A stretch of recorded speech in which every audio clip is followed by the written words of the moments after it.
Hello বন্ধুরা, সবাইকে সরস্বতী পূজার শুভেচ্ছা এবং অভিনন্দন।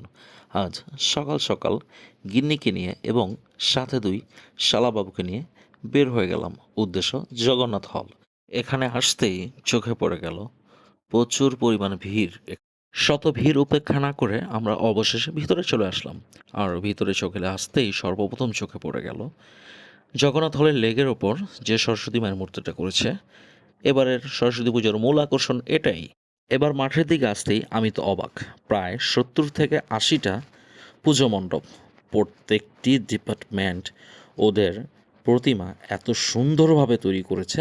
আমার মনে হয় পুরো সাউথ এশিয়ার মধ্যে এতগুলো পুজো মণ্ডপ একসাথে দ্বিতীয় আর কোথায় হয় নাই। প্রত্যেকটা পূজা মণ্ডপ ওরা যে কত সুন্দর করে সাজিয়েছে তা বলার বাইরে। আর এবার সবচাইতে আকর্ষণীয় আমার কাছে লেগেছে যেটা রসায়নের প্রতিমাটা। কি মায়াবী চেহারা ছিল তার। মাঠের এ প্রান্ত থেকে ওই প্রান্তে প্রত্যেকটি প্রতিমা দেখা শেষ করে এখন বাড়ি যাওয়ার পালা। আমার ভিডিওগুলো যদি আপনাদের ভালো লেগে থাকে অবশ্যই লাইক, কমেন্ট, শেয়ার করে আমার পাশে থাকবেন। ধন্যবাদ সবাইকে।